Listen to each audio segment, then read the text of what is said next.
Bonjour tout le monde, bienvenue à une autre capsule virtuelle de l'événement Portes ouvertes 2021. Welcome to another segment of Virtual Doors Open 2021. Aujourd'hui, on est devant une très belle maison du style Second Empire qui s'appelle la Mackenzie House, bâtie vers 1883. Yeah, this one was hard to pinpoint, but it's around 1883. Originally owned, we believe, by a local entrepreneur, Babin. Babin, oui. Unfortunately, it's listed as Babang. Oui, c'est ça. But that's the anglicized version of Babin. But built in the Second Empire style, and if it looks vaguely familiar, if you picture it being yellow, built around the same time and definitely the same style as La Maison Thomas Williams. the Thomas Williams house. Now, connaissez? Thomas Williams was a railway treasurer, I believe. Oui, c'était le trésorier du Intercolonial Railway. Right. So the person that buys this house because of, I think, debt, like a bankruptcy sale, is Mr. William Mackenzie, who came from Nova Scotia on a transfer with the Intercolonial Railway and became a chief engineer. Ouais. So another railway person. Another railway person. C'est quoi les chances? Puis deux maisons similaires. Fait qu'on va vous parler des caractéristiques par rapport à l'architecture et les côtés patrimoniaux de la maison. Elle est super bien ornementée, comme vous pouvez voir. Il y a plusieurs beaux détails. Le toit est en mansarde. Yep, the mansard roof is pretty. If you ever question what kind of building, what kind of style, if you see a mansard roof, which is the very shallow pitch followed by very sharp pitch,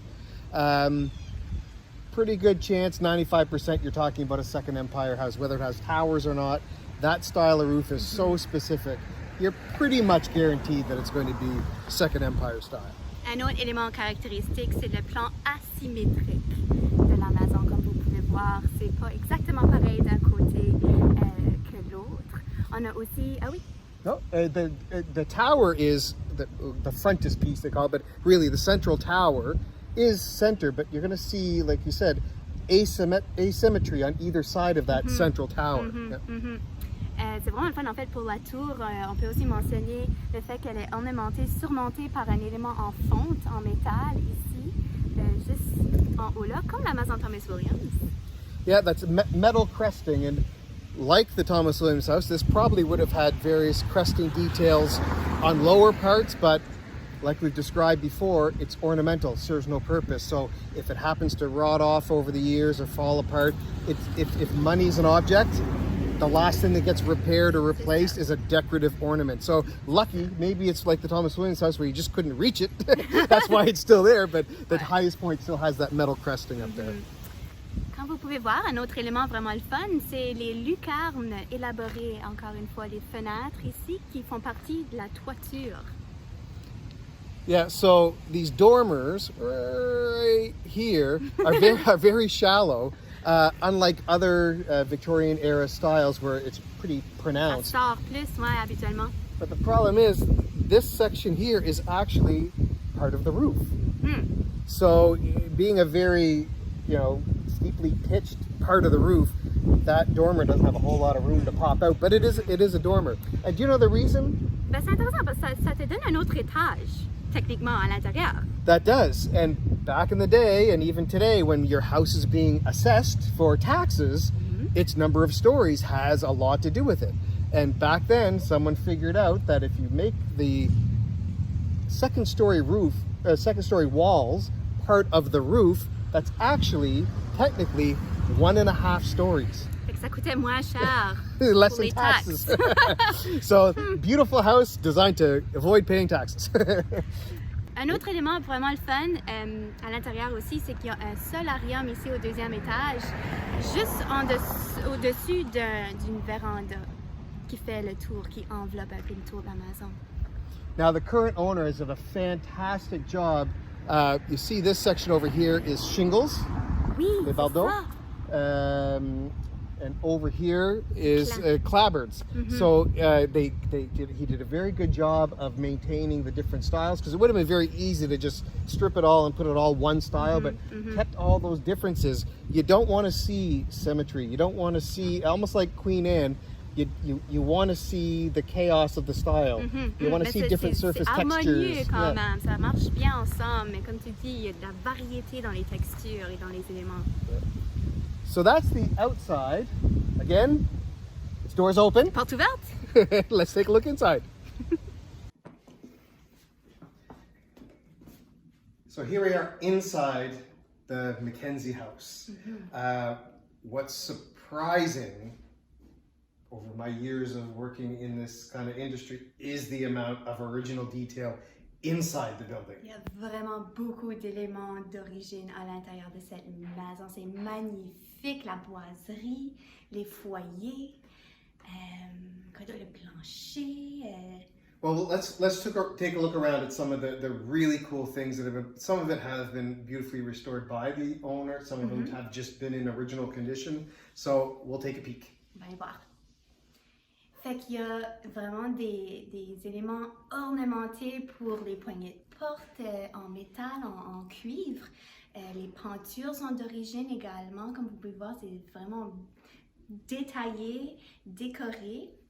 Yeah, you presume that that those brass fixtures, the original brass fixtures, were probably made by a Peter's Lock Factory, someone that was making those ornate fixtures. Ça c'était ici à Moncton, ouais. Il y a même les lustres que je trouve vraiment intéressants parce que c'était originalement ça fonctionnait avec le gaz. Yeah, and what the owner said with these former gas, converted to electric, of course, but he has fixtures that would have been where that gas flame would have come up. He actually found in the floor above actual pipes that would have carried that gas line to these fixtures. Puis comme on peut voir, il y a encore les petits robinets qui actionnaient le gaz dans le temps. You gotta wonder how places burnt down back in the day. Here's an open flame lit by natural gas, but you know that's one of the risks. But that's how people kept stuff lit. C'est ça, les systèmes de chauffage dans cette maison ont changé à travers les années. On avait d'origine des foyers qui étaient avec l'huile, Yep. qui ont été ensuite convertis avec du bois de chauffage. Ça se peut-tu? Yeah, and now I think converted to natural gas again. So more modern version of natural gas, but natural gas has been in Moncton area for a long, long time, coming from Albert County. So it really was something that brought people to Moncton, the ability to heat things with natural gas. But you look at you talk about heating, but look at the ornamentation of the heating systems. Oui, sur les radiateurs, il y a tellement de beaux détails. The grills, les grilles that cover these things. I mean, they had to have these things out so it could be exposed to the air, but they covered them so beautifully with such craftsmanship. Fait qu'il y a des écureuils, des hiboux, il y a plein de beaux détails. Yeah. And then you have beautiful onyx-looking fireplaces that are built in. So what's really amazing, the floors are all hardwood floors, woodwork, wainscoting, all these elements, crown molding everywhere, with medallions around the light fixtures that I would imagine are probably plaster. They would have been either plaster or wood, but original ones probably were formed with plaster. Un peu comme à la maison Thomas Williams, ici dans la maison Mackenzie, on a des portes coulissantes qui séparent deux sections des salons. Fait que dans le fond, les portes rentrent dans les murs. Ça sauve de l'espace, c'est efficace dans ce sens-là. Well, it's amazing that we have two beautiful examples of Second Empire, and they both have maintained their sliding pocket doors. It wasn't specific necessarily, it was popular with Second Empire, but a lot of Victorian houses had pocket doors to separate two smaller parlors into to expand into a larger parlor. But the fact that these two, I call them sister houses, built around the same time, Thomas Williams' house and this one. Ils ont presque la même silhouette. Yeah, so you have to presume maybe the same architect. Ouais, peut-être. Same era, small city like Moncton, you'd presume they're the same, but they certainly are sister styles, and the fact that they both have usable pocket doors is pretty. En fait, est-ce qu'ils sont bâtis dans la même année? 1883. Pretty close. This one we haven't pinpointed the exact date, but circa 1883 gives you. Some people say it's 5 to 10 years on either side. Usually for me, I've found documentation that's within a couple of years, one side or the other. So I hope someday to find that one piece of paper, that one article that says built in 1883. Oui, You know? ça That would be nice, yeah. il y a une bonne ressource à avoir. Fait que voilà, merci beaucoup. On avait bien hâte de vous montrer la Maison Mackenzie. Yes, thanks for coming inside our virtual doors open tour of the Mackenzie House, and we hope to see you for our next edition. On se verra l'année prochaine.